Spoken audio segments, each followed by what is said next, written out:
In the vast expanse of the Pacific Ocean during World War II, where steel titans clashed beneath tropical skies and the fate of nations hung in the balance, one modest destroyer escort would accomplish what no other warship in naval history had achieved before or since.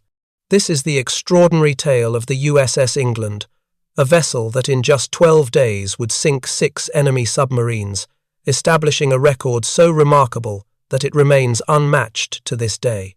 Between May 19th and May 31st, 1944, this single American warship would systematically hunt down and destroy an entire line of Japanese submarines, changing the course of naval warfare and demonstrating the deadly effectiveness of new anti-submarine technology. The story of USS England is not merely a tale of technological superiority or tactical brilliance, but a profound testament to the convergence of human courage, intelligence breakthrough, and innovation under the most extreme conditions imaginable. The story begins, not with thunderous guns or dramatic sea battles, but in the quiet, methodical work of American codebreakers operating from a nondescript building in Pearl Harbor. On May 13, 1944, the Fleet Radio Unit Pacific, known as FRUPAC, and the successor to the legendary Commander Joseph Rocheford's Station Hypo, intercepted a routine Japanese radio transmission. The message, sent from the submarine I-16 to the commander of Japanese Submarine Division 7, contained what seemed like mundane operational details: an estimated time of arrival off Bougainville in the Solomon Islands, scheduled for 2,200 hours on May 22nd. But to the trained eyes of American intelligence officers, this intercepted message represented something far more valuable: an opportunity to strike at the heart of Japan's underwater fleet. The intelligence operation that made England's success possible had its roots in years of painstaking work by American cryptanalysts. Since the early days of the war, teams of mathematicians, linguists, and puzzle solvers had labored in secrecy to break Japanese naval codes. Their work, conducted in windowless rooms filled with IBM tabulating machines and mountains of paper, had already contributed to American victories at Midway and in the Solomon Islands. But never before had decoded intelligence been used so directly and effectively in anti-submarine warfare. The process of breaking the Japanese naval code JN-25 required not just mathematical brilliance, but also deep cultural understanding and linguistic expertise. Each message had to be intercepted, recorded, analyzed for patterns, and painstakingly decoded using techniques that combined mechanical computation with human intuition. The decoded intelligence was immediately transmitted through secure channels to Fleet Headquarters, and from there to Commander Hamilton Haines, who commanded Escort Division 39 stationed at Tulagi in the Solomon Islands. Haines was a veteran destroyer commander who had seen action in the Atlantic before being transferred to the Pacific. His experience hunting German U-boats would prove invaluable in the coming engagement. Haines wasted no time in organizing a response.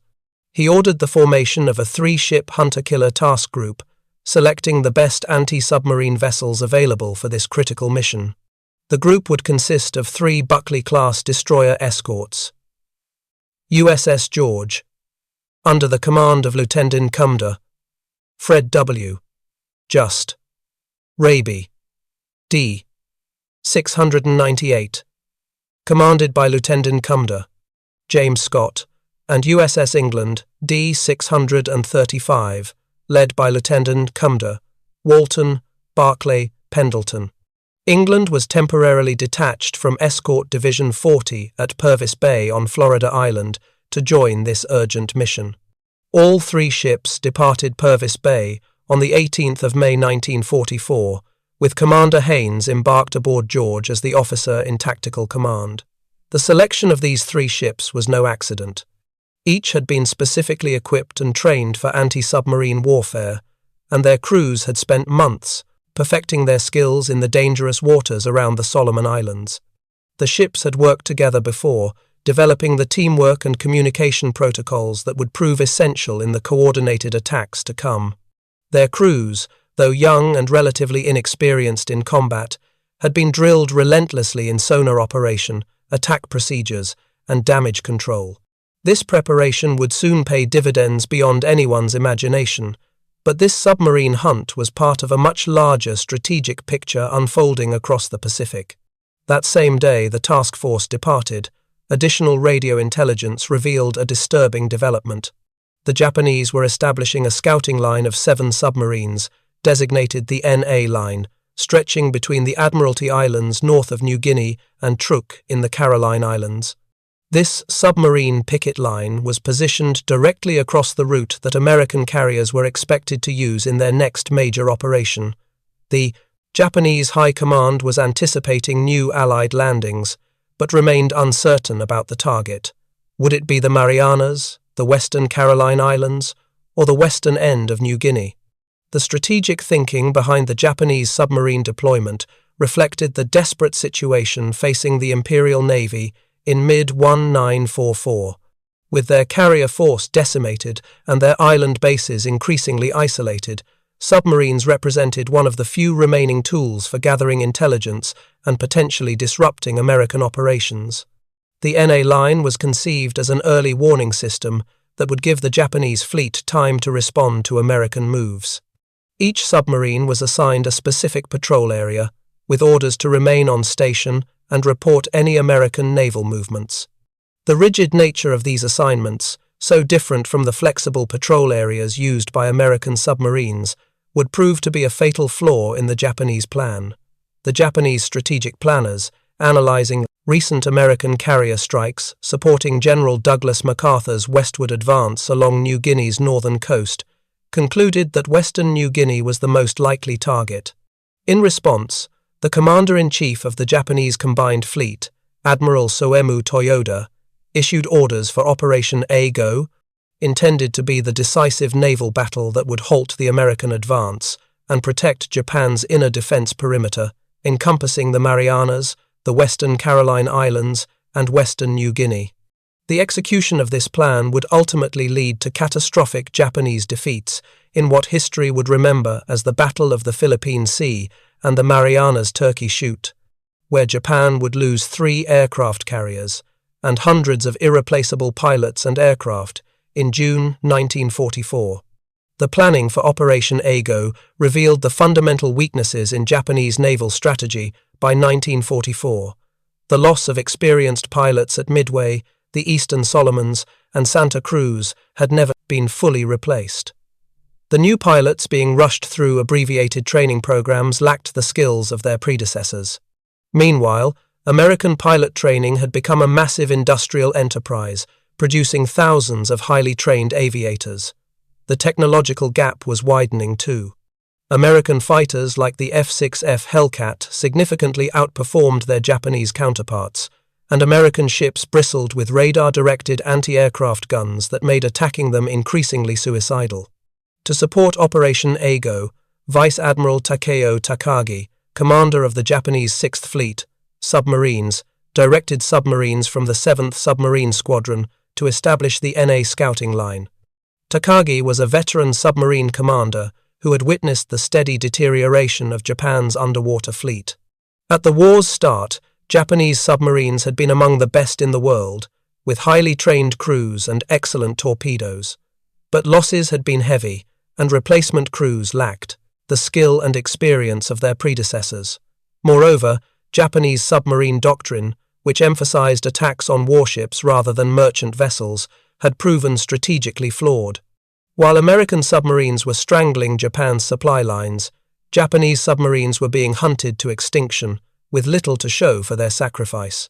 In a decision that would prove fatal, 7 Japanese submarines were assigned to specific fixed positions along this line, rather than being given flexible operating areas as American submarines typically were. This rigid positioning would become a critical vulnerability. The chain of events that would doom these submarines began when Japanese forces intercepted an American aircraft's contact report on submarine RO-104. In response, the Japanese promptly radioed orders to the entire NA line to shift their positions 60 nautical miles to the southeast, transmitting specific coordinates for each submarine's new position.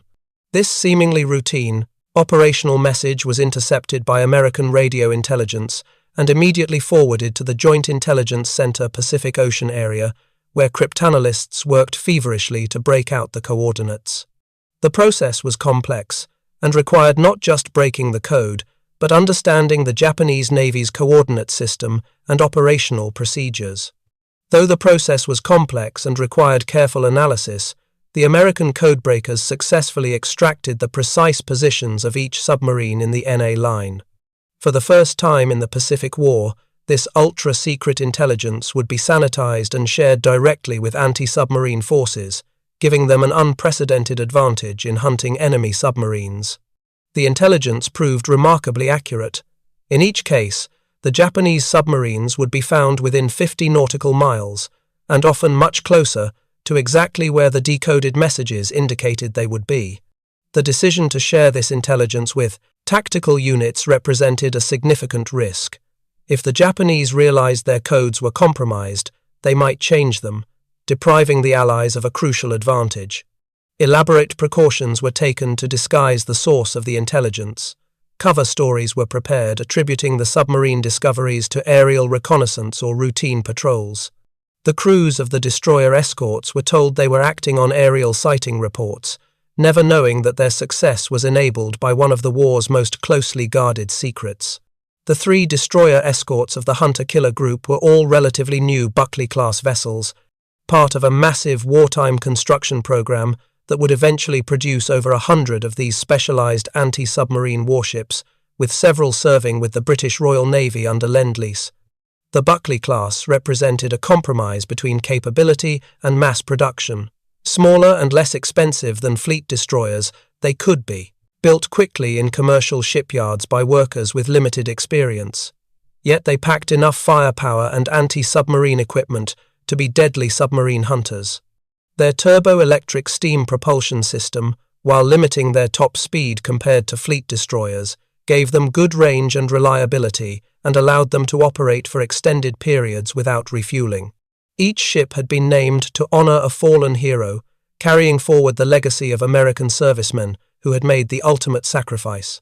This naming tradition served not just to honor the dead, but to inspire the living. The crews of these ships knew they sailed under the names of heroes, and this knowledge instilled a sense of duty and determination that went beyond normal military obligation. USS George bore the name of Seaman Second Class Eugene F. George, who had been posthumously awarded the Navy Cross for his heroic actions as an anti-aircraft gunner aboard the heavy cruiser USS San Francisco during the brutal naval battle off Guadalcanal on the 12th of November 1942. The Battle off Guadalcanal had been one of the most savage surface engagements of the war, fought at point-blank range in the darkness, with ships firing at each other based on muzzle flashes and shadowy silhouettes. When a damaged Japanese G-4M Betty bomber, already aflame from San Francisco's anti-aircraft fire, deliberately aimed for the cruiser's gun positions in a suicide attack, Seaman George and his fellow gunners stood their ground, continuing to fire at the approaching aircraft until the very moment of impact. The bomber crashed into San Francisco's bridge structure, killing Admiral Daniel Callahan and his staff. But George and his gun crew never wavered. George and several other San Francisco gunners who died at their posts that day were awarded the Navy Cross, and ships were named in their honor. USS Raby was named for Rear Admiral James Joseph Raby, who had earned the Navy Cross during World War I while commanding transatlantic convoy operations, including some of the earliest convoys to cross the Atlantic under American escort. Raby had been a pioneer in anti-submarine warfare during the First World War, developing many of the tactics and procedures that were still in use. His experience had proven that convoys, properly escorted, could defeat the submarine menace. Tragically, Admiral Raby was killed in an automobile accident in 1934 while serving as commandant of the Charleston Naval District, but his legacy of protecting merchant shipping would live on through the vessel that bore his name. USS England carried perhaps the most poignant history of all. She was named for Ensign John Charles England, a young naval officer who had been killed during the Japanese attack on Pearl Harbor on the 7th of December, 1941. England, just 4 days shy of his 21st birthday, had volunteered to work in USS Oklahoma's radio room that fateful morning, trading shifts with a friend so the other man could spend more time with his family when they arrived in Hawaii. England himself was eagerly awaiting the arrival of his wife and 3-week-old daughter, whom he had never seen. When Japanese torpedoes struck the battleship and she began to capsize, Ensign England initially escaped to the deck. The scene that greeted him was one of unimaginable chaos. Oklahoma was rolling over, trapping hundreds of men inside her hull. Oil-covered sailors were struggling in the water, some on fire, while Japanese aircraft strafed survivors. But remembering the men still trapped in the radio room below, England made a fateful decision.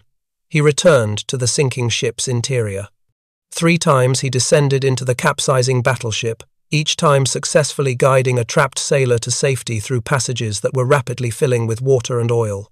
The ship's electrical system had failed, plunging the interior into darkness. England had to navigate by touch and memory, fighting against rushing water and the ship's increasing list. On his 4th attempt to rescue his shipmates, Ensign England disappeared into the Oklahoma's flooding compartments and was never seen again.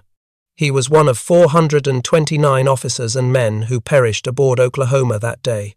The tragedy of USS Oklahoma was one of the most horrific of Pearl Harbor. As the ship capsized, hundreds of men were trapped in air pockets within her hull. For days after the attack, salvage workers could hear tapping from inside the ship as trapped sailors signaled for help. Heroic efforts were made to cut through the hull and rescue survivors, and 32 men were eventually saved. But for most, including Ensign England, there would be no rescue. Initially buried among the unknown casualties at Punchbowl National Cemetery in Hawaii, Ensign England's remains would not be identified until 2016, when advances in DNA technology finally allowed him to be returned home to Colorado Springs, where he was reburied next to his parents. Though he received only a fire, Purple Heart for his sacrifice, his extraordinary heroism in repeatedly risking and ultimately giving his life to save others would be commemorated through not 1 but 2 warships bearing his name, D-635, and the later guided missile cruiser DLG, CG-22. The Buckley-class destroyer escorts were purpose-built submarine hunters, armed with 3 3-inch guns for surface action but optimized for anti-submarine warfare. Their main battery, while adequate for defense against aircraft and surface craft, was deliberately kept light to save weight and cost. The real striking power of these ships lay in their anti-submarine armament. Wikipedia. Their arsenal included 1 triple bank of 21-inch torpedoes, 2 stern-mounted depth-charge racks, 8 K-gun depth-charge projectors that could hurl charges to either side of the ship, and most importantly, 1 Mark 10 Hedgehog anti-submarine mortar. It was this last weapon that would prove decisive in the coming battles. The development of specialized anti-submarine vessels like the Buckley class reflected hard-learned lessons from the Battle of the Atlantic. There, German U-boats had come perilously close to severing Britain's lifelines. The Allies had learned that defeating submarines required not just weapons but also specialized platforms optimized for the task. These ships needed long range to escort convoys across vast ocean distances, good seakeeping abilities to operate in rough weather, and sophisticated detection equipment to find submerged submarines. The Buckley class incorporated all these requirements in a package that could be mass-produced in American shipyards. Their turbo-electric propulsion system, while limiting their top speed compared to fleet destroyers, gave them excellent range and endurance, allowing them to remain on station for extended periods without refueling. The Hedgehog represented a revolution in anti-submarine warfare, addressing fundamental flaws that had plagued submarine hunters since World War I. Developed by the British Directorate of Miscellaneous Weapons Development in 1941 and first deployed in 1942, the Hedgehog had only recently become widely available to American forces in late 1943. The weapon's development had been driven by desperate necessity during Britain's darkest hours, when U-boats were sinking merchant ships faster than they could be replaced. The weapon consisted of 24 projectiles arranged in 6 rows of 4, mounted on a trainable platform that could fire them in an elliptical pattern 200 to 300 yards ahead of the attacking ship. Each projectile weighed about 65 pounds, with a 30 to 35-pound charge of TNT or Torpex explosive. The projectiles would be fired in a carefully timed sequence so that all 24 would impact the water almost simultaneously, creating a deadly pattern approximately 140 feet by 120 feet in area. The name Hedgehog came from the weapon's appearance when loaded. The spigot mortars protruding from the launcher resembled the spines of the small mammal. But there was nothing small about the weapon's impact on naval warfare. It represented a fundamental shift in how surface ships attacked submarines, solving problems that had bedeviled naval tacticians for decades. What made the Hedgehog revolutionary was its contact-fused warheads. Unlike traditional depth charges, which detonated at preset depths using hydrostatic fuses, regardless of whether they were near a submarine, each Hedgehog projectile would only explode on direct contact with a solid object. This fundamental difference provided several crucial advantages that would prove decisive in the battles ahead. First, the success or failure of an attack was immediately apparent. If one or more projectiles hit a submarine, there would be explosions. If all missed, there would be silence. Ship commanders no longer had to wait 20 minutes or more, scanning the surface for oil or debris to determine if their attack had succeeded. The Hedgehog could be reloaded in approximately 3 minutes, allowing for rapid follow-up attacks if the first salvo missed. This quick reload time was critical. Submarines that survived the first attack often escaped during the long reload times required for traditional depth charge attacks. Second, and perhaps most importantly, the Hedgehog solved the problem of sonar blindness that had long plagued anti-submarine forces. Traditional depth charges created massive underwater explosions, whether they hit their target or not, and these detonations would deafen the attacking ship's sonar for many minutes, creating sound disturbances that could take up to 15 minutes to dissipate. During this period of acoustic blindness, submarines could often escape undetected. The concussion from depth charges also created a barrier of turbulent water and air bubbles that reflected sonar pulses, making tracking impossible. With the Hedgehog, if the projectiles missed, there were no explosions to disturb the water, allowing the attacking ship to maintain continuous sonar contact and immediately set up for another attack. The psychological dynamics were also different.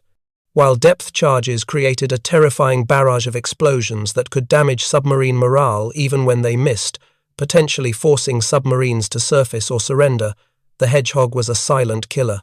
Submarines had no warning that an attack was underway until the projectiles were already in the water, taking about 7 seconds to sink to 200 feet. This gave submarine commanders virtually no time to take evasive action. With traditional stern-dropped depth charges, experienced submarine captains could calculate when they entered the attacking ship's minimum sonar detection range and execute sharp, evasive maneuvers to avoid the charges being rolled off the stern. Some submarine commanders had become so skilled at this that they could predict almost exactly when depth charges would explode and maneuver accordingly. The Hedgehog eliminated this tactical option entirely. Statistics from the war would later prove the Hedgehog's devastating effectiveness. British analysis showed that during World War II, an average of about 60 traditional depth charge attacks were required to sink one submarine. In the early war period, this ratio was sometimes over 100 attacks per kill. With the Hedgehog, this ratio improved dramatically to approximately 1 submarine sunk for every 5 to 6 attacks, a 10-fold improvement in lethality. Although each Hedgehog projectile carried less explosive power than a standard depth charge, a direct hit from even a single projectile was usually sufficient to breach a submarine's pressure hull and send it to the bottom. The contact explosion against the hull was far more destructive than the pressure wave from a near-miss depth charge explosion, as the hull itself helped contain and focus the explosive force inward. The submarine I-16 that had triggered this hunt was no ordinary vessel but a veteran of 9 war patrols with a distinguished, if ultimately tragic, combat record. A Type C-1 submarine, one of the largest in the Japanese fleet, I-16 was 358 feet long and displaced 3,561 tons submerged. She was specially equipped to carry a Type A midget submarine mounted on her deck, And it was I-16 that had achieved a unique place in history by launching the very first midget submarine attack of the Pacific War at Pearl Harbor. The story of I-16's role at Pearl Harbor illustrated both the innovation and the ultimate futility of Japanese naval special operations. The midget submarine program had been developed in great secrecy, with the tiny two-man craft intended to penetrate enemy harbors and deliver devastating torpedo attacks. 5 mother submarines, including I-16, had carried midget submarines to Pearl Harbor, launching them in the pre-dawn hours of the 7th of December 1941. Under the command of Lieutenant Junior Grade Yokoyama Masaharu, I-16's midget submarine had been launched at 0042, several hours before the Pearl Harbor air attack, attempting to penetrate the harbor defenses and attack American warships from within. The fate of these midget submarines revealed the gap between Japanese ambition and reality. Though Yokoyama's craft never returned and his fate remained unknown, I-16 received radio transmissions believed to be from his midget on the afternoon of December 7, reporting a successful attack, and another early on December 8, indicating the craft could not navigate. Post-war analysis suggested that none of the midget submarines successfully attacked American ships at Pearl Harbor. One was sunk by the destroyer USS Ward in the war's opening shots. Another was destroyed inside the harbor by USS Monaghan. One ran aground, and its sole survivor became America's first Japanese prisoner of war, and 2 simply vanished. None of the 5 midget submarines launched that day returned to their motherships, and of the 10 crewmen, only 1 survived the war as a prisoner. 6 months later, on the 30th of May 1942, I-16 again took part in a midget submarine operation that finally achieved what had eluded the Pearl Harbor attack, a successful strike inside a defended anchorage. Operating in the Indian Ocean against British forces at Diego Suarez, Madagascar, I-16 launched another midget submarine, commanded by Ensign Iwase Katsusuke. A companion midget from the same A detachment, launched by submarine 120, successfully penetrated the British anchorage and fired its torpedoes, scoring a hit on the British battleship HMS Ramillies that caused severe damage. The 29,150-ton battleship, a veteran of World War I, took on thousands of tons of water and was nearly lost. Though Ramillies survived thanks to excellent damage control and would go on to bombard German positions during D-Day, the attack demonstrated the capability of these mother submarines to launch devastating surprise attacks. The midget submarine also sank, the tanker British Loyalty, before being lost with its crew. This success at Madagascar represented the high watermark of Japanese midget submarine operations, proving the concept could work under the right circumstances, but also highlighting the extreme danger and typically one-way nature of such missions. During the Guadalcanal campaign, I-16 conducted multiple resupply runs to isolated Japanese garrisons and launched additional midget submarine attacks. The submarine had become part of the Tokyo Express, the desperate effort to supply Japanese forces in the Solomon Islands by submarine after surface ships could no longer safely make the journey. On the 28th of November 1942, she launched midget HA-10, which successfully torpedoed the American cargo ship USS Alciba, forcing her to beach herself to avoid sinking. Alciba, loaded with aviation fuel and ammunition, burned for days but was eventually salvaged. I-16 subsequently covered the Japanese evacuation of Guadalcanal in early 1943 and continued supply runs to bypassed garrisons in New Guinea. She had survived an air attack in December 1943 that caused light damage, but her luck was about to run out. The supply missions that I-16 and her sisters undertook represented the deteriorating Japanese strategic position. Once proud fleet submarines were reduced to carrying rice and medical supplies to starving garrisons on bypassed islands.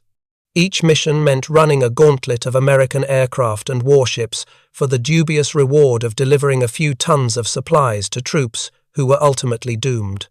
It was a terrible waste of scarce submarines and trained crews, but the Japanese Navy's code of honor demanded that no garrison be abandoned while any means of supply remained. On the 14th of May 1944, At 0800 hours, I-16 departed Truk Lagoon under the command of Lieutenant Commander Takeuchi Yoshitaka, carrying a cargo of rice in 75-pound rubber bags intended for the starving Japanese garrison at Buin on Bougainville. The garrison there had been bypassed by American forces and was slowly being starved into submission, making supply runs by submarine their only lifeline. The 40,000 Japanese troops on Bougainville had been cut off since November 1943, and conditions had become desperate. Men were dying of starvation and disease daily, and incidents of cannibalism had been reported. I-16's departure transmission, intercepted and decoded by American intelligence, had sealed her fate. The 3 American destroyer escorts were already converging on her predicted position. On the afternoon of the 19th of May 1944, an Allied reconnaissance aircraft, a consolidated PBY Catalina from a Navy patrol squadron, spotted I-16 on the surface north of Bougainville, confirming the intelligence that had brought the hunter-killer group to these waters. The submarine was running on the surface to recharge her batteries and make better speed toward her destination. Japanese submarines of this period suffered from relatively weak batteries and slow underwater speeds, forcing them to spend considerable time on the surface where they were vulnerable to aircraft and radar-equipped warships. The 3 destroyer escorts immediately formed a line abreast and commenced a coordinated sonar sweep of the area. This formation, with ships spaced at optimal sonar detection intervals, created an acoustic net that few submarines could escape.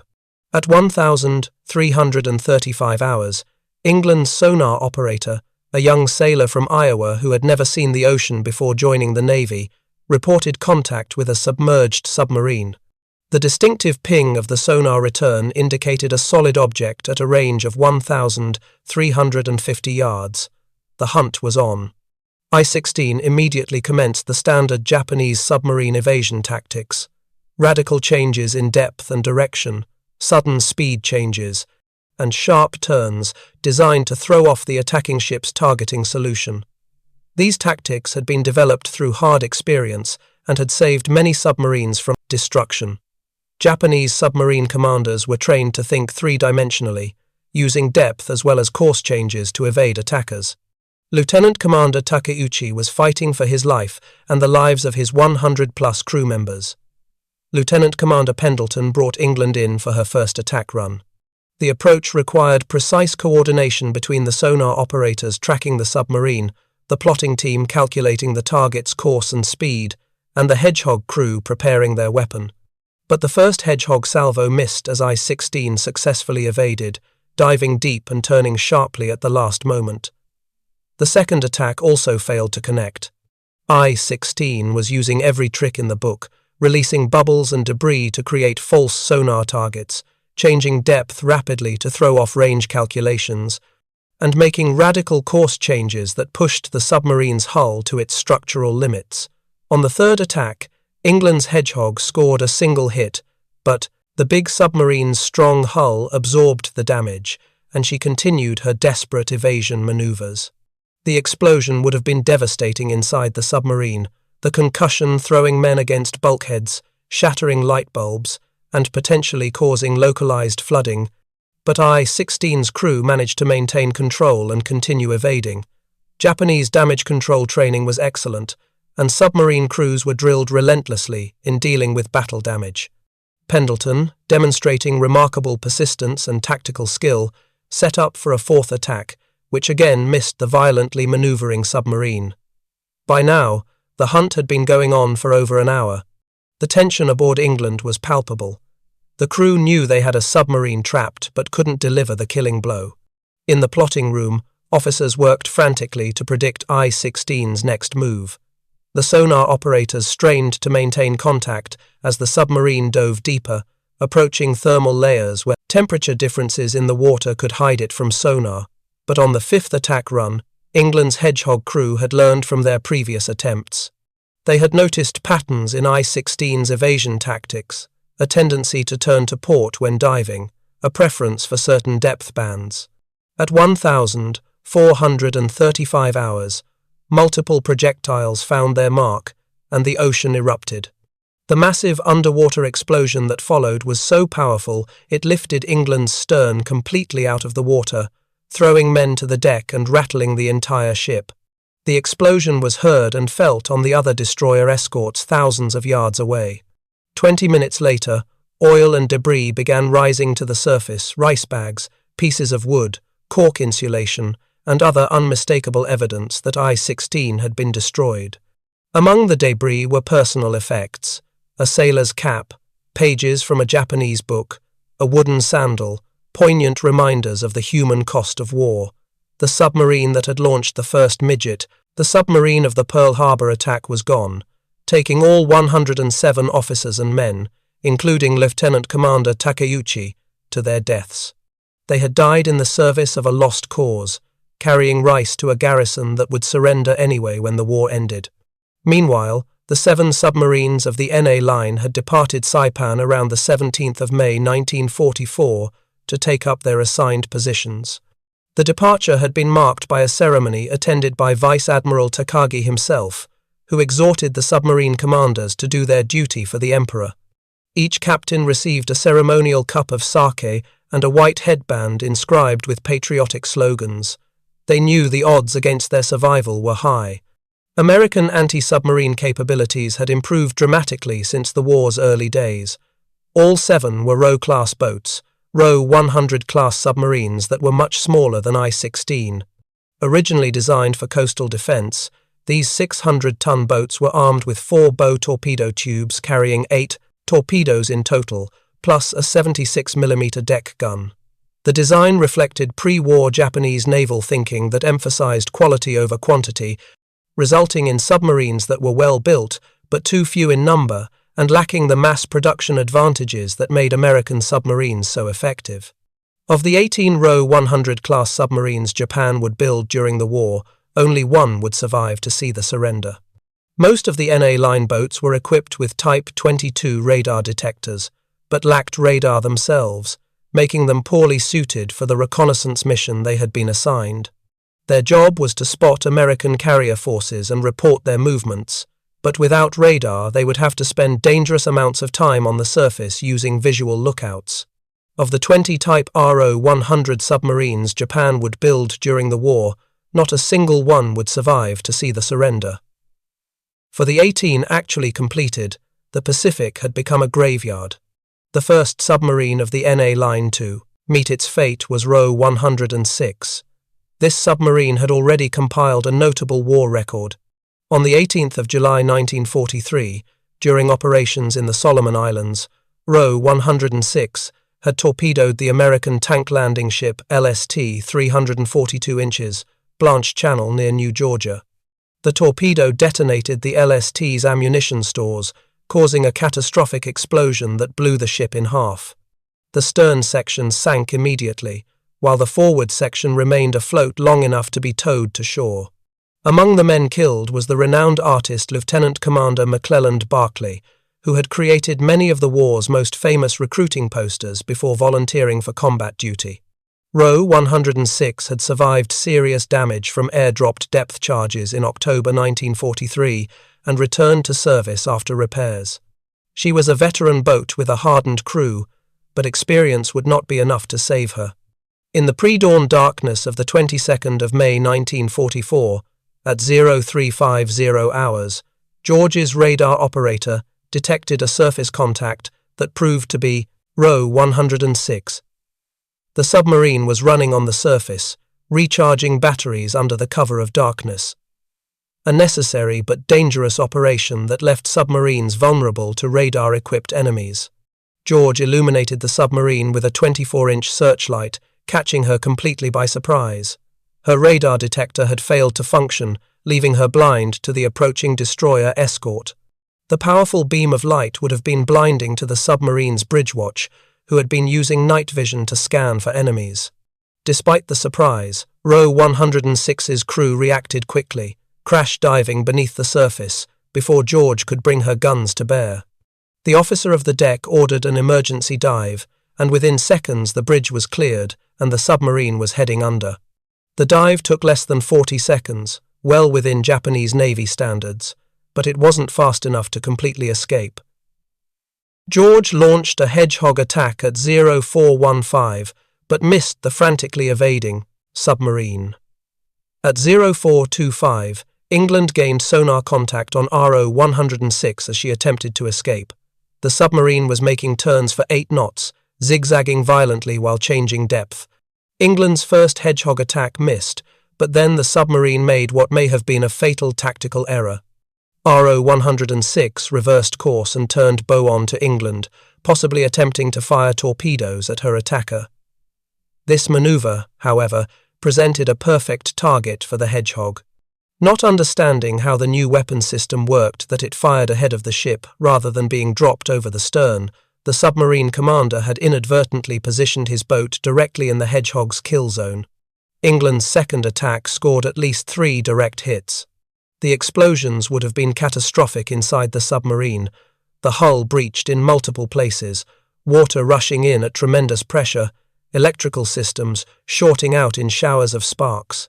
The violent shock would have thrown men from their stations, shattered gauges, and plunged compartments into darkness. The submarine broke up almost immediately, her pressure hull collapsing as she plunged toward the ocean floor. Row 106 was lost with all 49 hands. The entire action, from first radar contact to the submarine's destruction, had taken just 36 minutes. For the officers and crew of England, it was a textbook demonstration of how the new weapon and their training could work together to annihilate an enemy submarine that, only a year earlier, might well have escaped. For the Japanese, it was the first sign that the NA line was not an early warning screen, but a death trap. The next day brought another success. Row 104, under the command of Lieutenant Hisashi Izubuchi, had spent most of her previous patrols in the frigid waters of the North Pacific and Aleutian Islands, a stark contrast to the tropical waters where she now hunted. The North Pacific had been a secondary theater for Japanese submarines, used mainly for reconnaissance and occasional attacks on the supply line between the United States and the Soviet Union. During operations in the Solomons in late 1943, RO 104 had performed a remarkable rescue mission on the 3rd of November 1943, saving 75 survivors of the Japanese light cruiser Sendai after she was sunk in a night surface action with American cruisers during the Battle of Empress Augusta Bay. The rescue had been performed under dangerous conditions, with American aircraft patrolling overhead and the constant threat of discovery by American warships. Among those rescued was Rear Admiral Baron Matsuji Ijuin, commander of Japanese Destroyer Squadron 3, whose survival was considered vital to the Imperial Navy. On the 23rd of May, 1944, at 0604 hours, an Allied aircraft spotted RO 104 on the surface, approximately 250 nautical miles north-northwest of Kavieng, New Ireland. This time, the submarine's radar detector worked, giving just enough warning for an emergency dive. The submarine's lookout spotted the aircraft at almost the same moment. The radar detector alarm sounded, and she quickly submerged before the destroyer escorts could close to gun range. Once submerged, Row 104's captain employed every evasion technique he knew. Raby made the first attack run, but Row 104 had learned from the fate of her sisters. In addition to violent evasive maneuvers, the submarine employed a sophisticated countermeasure, transmitting bursts of tuned sound impulses designed to jam Raby's sonar.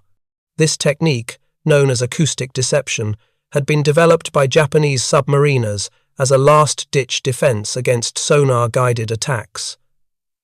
The tactic worked. Raby made 4 Hedgehog attacks over the course of 2 hours, all of which missed. George then took over the attack, with her crew determined to succeed where Raby had failed. The destroyer escort made 5 Hedgehog runs against the elusive submarine. Despite the crew's best efforts and increasingly accurate attacks, all 5 salvos missed as RO 104 twisted and turned beneath the waves. The submarine's captain was fighting for his crew's lives with skill and determination, but he was only delaying the inevitable. Each evasion maneuver consumed precious battery power, and the submarine's air was growing foul with carbon dioxide as the life support systems struggled to keep up. The men aboard RO 104 would have been drenched in sweat, breathing heavily in the thickening air, listening to the distant thuds of exploding Hedgehog rounds and depth charges as they tried to guess the attacker's next move. Finally, at 0819, England moved in for her turn. The first Hedgehog attack missed, but England's sonar team had been carefully observing RO 104's evasion patterns for over 2 hours. They noticed that the submarine tended to turn to starboard while diving, preferred depths between 200 and 250 feet, and accelerated just before making major course changes. On the second attack, England's team had precisely calculated RO 104's next move.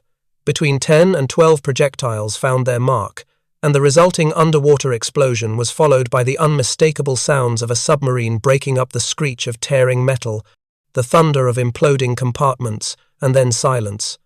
It wasn't until 10:45 that debris finally reached the surface, confirming that RO 104 and all 58 hands had been lost.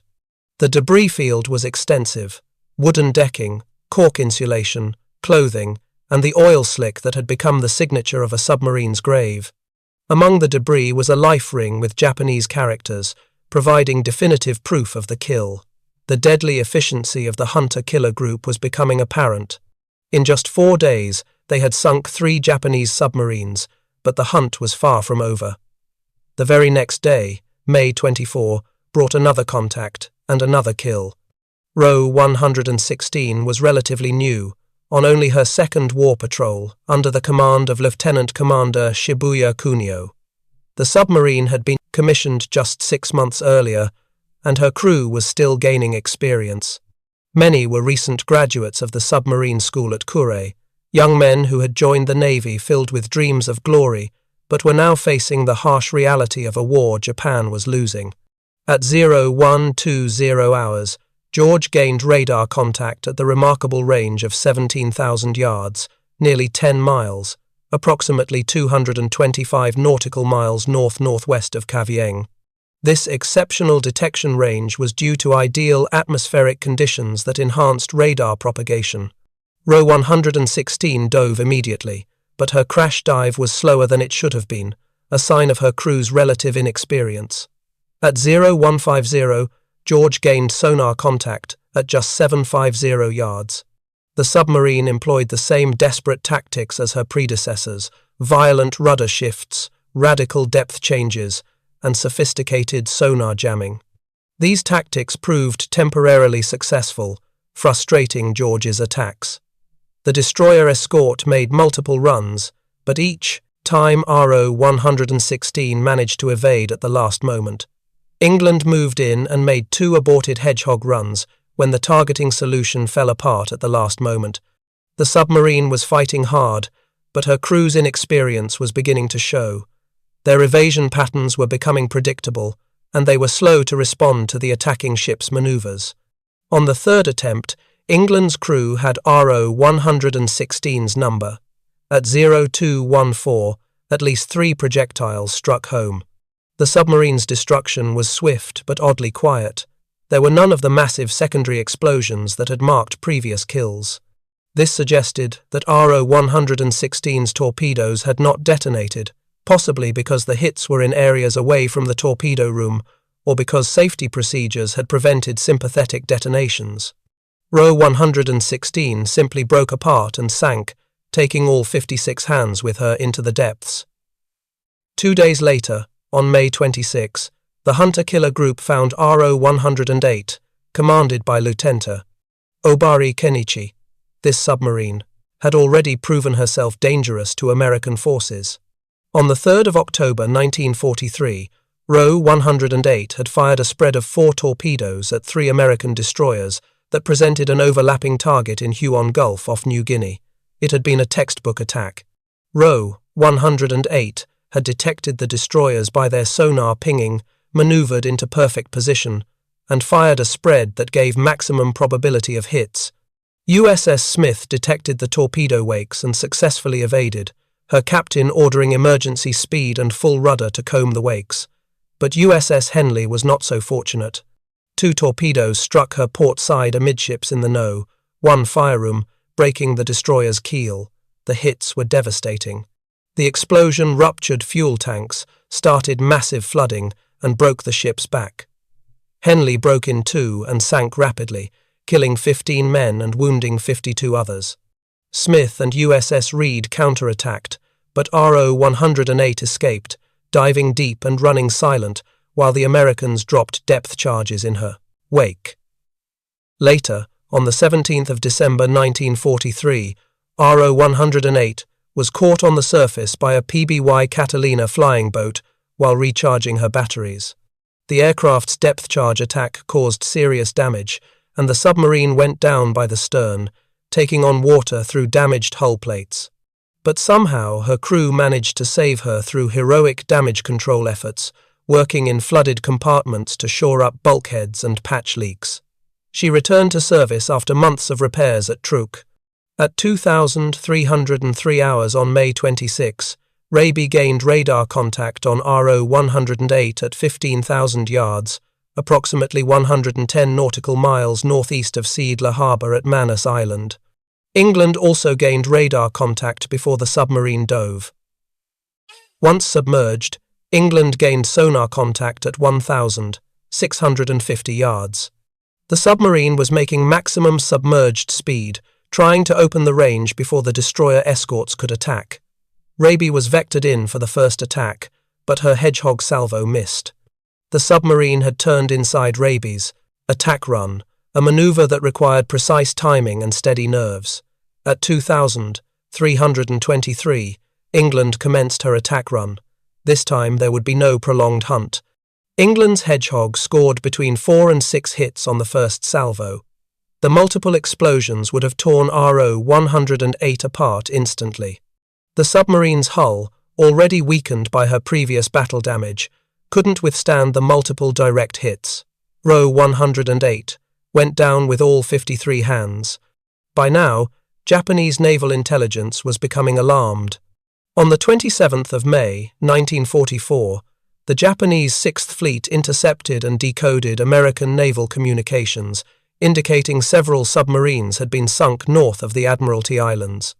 The American reports were described by Japanese intelligence as increasingly jubilant in tone. The Japanese Radio Intelligence Service, though not as successful as its American counterpart, was still capable of intercepting and partially reading American communications. Warning messages were immediately transmitted to the remaining submarines of the NA line. The messages were sent on multiple frequencies and repeated several times to ensure reception. RO-112 received the warning and immediately cleared the area. She would survive only to be sunk by USS Batfish off Luzon on the 11th of February 1945, with the loss of all 61 hands. RO-109 also received the warning and escaped the killing zone, though she too was living on borrowed time. She would be sunk by the destroyer transport USS Horace A, base off Okinawa on the 7th of May 1945, with all hands lost, but RO-105, under the command of Lieutenant Junichi Inoue, either never received the warning or, for reasons that will never be known, chose to remain at her assigned position. Perhaps her radio was damaged, or perhaps her captain felt duty-bound to maintain his station regardless of the danger. The submarine had sortied from Saipan on the 14th of May 1944, with the commander of Japanese Submarine Division 51, Captain Ryonosuke Kato, embarked, adding even more pressure to remain on station. The presence of a division commander aboard would have made it virtually impossible for Lieutenant Inoue to abandon his patrol area without explicit orders. During previous patrols, RO-105 had several close calls. On the 12th of August 1943, she had narrowly avoided 2 torpedoes fired by USS Tarpon in a stern shot through violent evasive action. The American submarine had achieved perfect firing position, but RO-105's lookouts had spotted the torpedo wakes just in time. In September 1943, she had fired torpedoes at the light cruiser USS Columbia, but missed when the cruiser detected the torpedoes and evaded. She had also rescued several downed Japanese aviators at various times, earning the gratitude of the Naval Air Service. These rescues were dangerous operations, requiring the submarine to surface in daylight near enemy-controlled territory. After sinking RO-108, the 3 destroyer escorts had to replenish their heavily depleted stocks of Hedgehog projectiles. They proceeded to Sea Adler Harbour at Manus in the Admiralty Islands, where they quickly loaded ammunition and supplies. The replenishment was done with urgency. Everyone knew there were still enemy submarines out there, and every hour spent in port was an hour the submarines could use to escape or attack American forces. Upon departing, they joined a larger hunter-killer task group that had arrived in the area, centered on the escort carrier USS Hoggett Bay, and including the destroyers USS Hazelwood, USS Heerman, USS Hull, and USS McCord, plus the destroyer escort USS Spangler. The arrival of the carrier group added air power to the hunt, with Hoggett Bay's aircraft able to search vast areas of ocean and vector surface ships to submarine contacts. During the night of May 30-31, Hazelwood gained radar contact on what would prove to be RO-105. The submarine immediately dove and commenced evasive maneuvers that would continue for the next several hours in one of the most prolonged submarine hunts of the war. RO-105's captain pulled every trick in the book in his desperate fight for survival. The submarine discharged debris to create false sonar targets, released oil slicks to simulate damage, and executed maneuvers so violent that they pushed the boat's hull to its structural limits. The hunt continued through the night, with multiple ships taking turns attacking. Hazelwood gained sonar contact and dropped conventional depth charges, the explosions sending geysers of water high into the air but without apparent effect on the submarine. The charges were set for various depths, trying to bracket the target, but RO-105 managed to avoid lethal damage. George made several Hedgehog attacks and may have scored hits with one salvo, yet incredibly, the submarine continued maneuvering and fighting.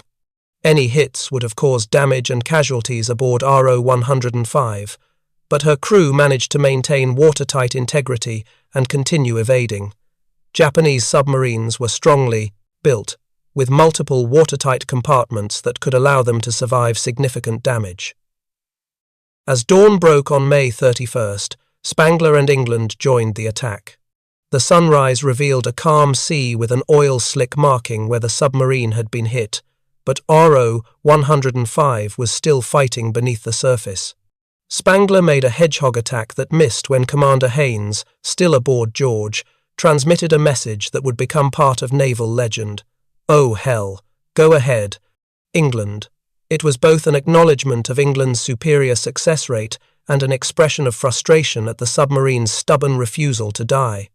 England's crew, who had been watching their sister ships' attacks without success, were eager for their chance. England's attack was devastating. Her crew had been observing RO-105's evasion patterns all night and had noticed subtle tendencies, a slight hesitation before major turns, a preference for certain depth bands when under attack. At 0736, the Puscifer Hedgehog salvo triggered a massive underwater explosion that dwarfed even the spectacular destruction of I-16.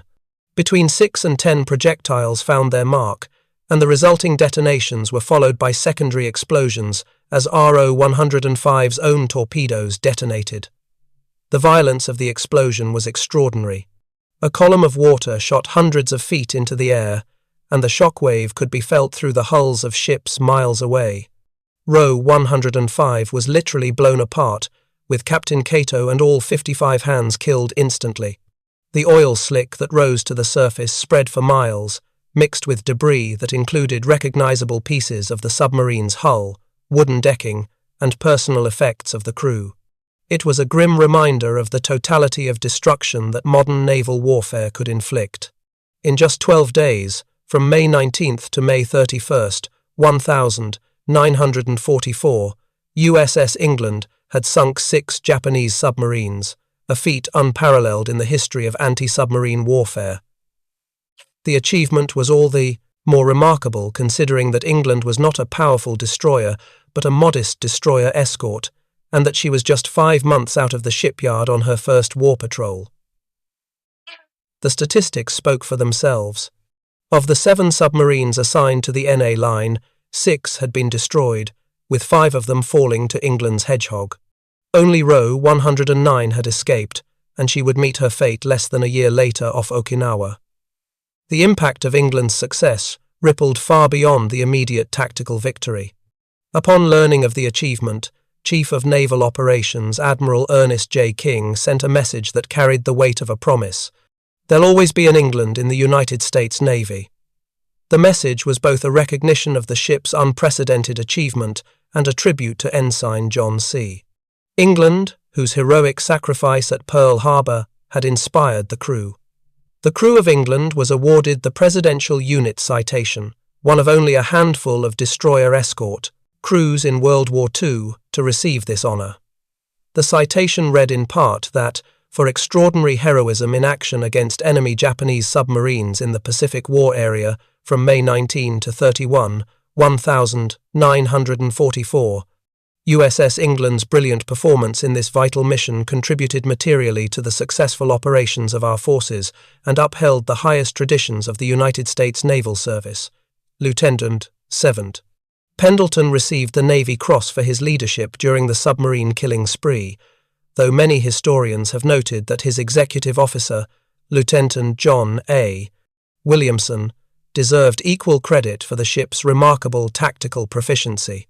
Williamson had been the one conducting endless drills, refining attack procedures, and maintaining the crew's edge during long months of routine patrols. His contribution to England's success would be recognized when he later assumed command of the ship. The strategic implications were even more significant than the Navy leadership initially realized. The loss of the NA line submarines initially convinced Japanese naval commanders that a large American force had passed through the area en route to the Western Carolines or Western New Guinea, rather than the actual target, the Mariana Islands. This misinterpretation caused Admiral Toyoda to delay and misdirect the execution of Operation Ago. Japanese fleet units wasted precious fuel moving to the wrong positions, and by the time they realized their error and repositioned to defend the Marianas, it was too late. The American invasion of Saipan began on the 15th of June 1944, catching the Japanese fleet out of position. The resulting Battle of the Philippine Sea, fought on June 1920, 1944, saw the destruction of Japanese naval aviation as an effective force. In what American pilots called the Marianas Turkey Shoot, over 400 Japanese aircraft were shot down against minimal American losses. 3 Japanese carriers were sunk, and the myth of Japanese naval aviation superiority was permanently shattered. The loss of the Marianas also brought American B-29 bombers within range of the Japanese home islands, sealing Japan's fate. Although the U.S. Navy attempted to keep England's success secret to protect the source of the intelligence that had made it possible, Japanese naval intelligence correctly deduced that the loss of the submarines was due to American radio intelligence. Internal Japanese reports acknowledged that their codes had been compromised, yet incredibly, they persisted in believing that their main naval systems remained secure. This denial would cost them dearly in the remaining year of the war, as American codebreakers continued to read Japanese messages and direct American forces to intercept Japanese ships and submarines. The story of USS England ultimately transcends its specific historical moment to become something universal, a testament to human ingenuity, courage, and determination in the face of mortal danger. It reminds us that in the darkest hours of conflict, when nations clash and the fate of millions hangs in the balance, ordinary people can rise to meet extraordinary challenges and, in doing so, write their names indelibly in the annals of history. The crew of USS England did exactly that in May 1944, taking a modest destroyer escort on her first war patrol and using a new and relatively untested weapon to obliterate an entire submarine picket line that had been intended to shield the Japanese fleet. Their achievement was not the result of any single factor, but of the fusion of many, the brilliant work of unseen codebreakers, the strategic insight of commanders willing to trust ultra-secret intelligence, the industrial might that produced hundreds of specialized anti-submarine ships, the scientific innovation that created Hedgehog and modern sonar, and above all, the discipline, training, and courage of a young crew who executed their mission with near-flawless precision under the pressure of combat. For the men in England's steel hull, the 12 days between May 19 and the 31st of May 1944 were a blur of sonar pings, attack runs, explosive concussions, and the tense silence that followed each salvo, waiting to hear whether their weapons had found a mark. They were too busy doing their jobs to think about the broader strategic consequences of their actions. Yet their work rippled outward across the Pacific, contributing to a chain of events that crippled Japan's ability to see and respond to American moves and helped set the stage for the decisive carrier battles that followed. In the decades since the war, the story of USS England has sometimes been overshadowed by larger ships, larger battles, and more famous names. Battleships and carriers, island invasions and aerial duels tend to dominate public memory. But among naval professionals and historians, England's record stands as something singular. 6 enemy submarines in 12 days, no other warship before or since has matched that record. Admiral King's promise that "there'll always be an England in the United States Navy" was more than a clever phrase. It was an acknowledgement that what the ship and her crew had done would echo far beyond their own lifetimes. The name would pass to another vessel, but the legacy of DE 635 would endure wherever sailors study anti-submarine warfare, wherever officers learn the integration of intelligence and operations, and wherever stories of courage at sea are told. In the end, the tale of USS England is a reminder that in war, as in life, decisive moments often belong not to the biggest or most glamorous actors, but to those who are ready when opportunity appears, who have trained, prepared, and hardened themselves so that when a fleeting chance presents itself, they can seize it completely. For 12 days in May 1944, USS England and her crew did exactly that, and in doing so secured a place in naval history that remains unmatched.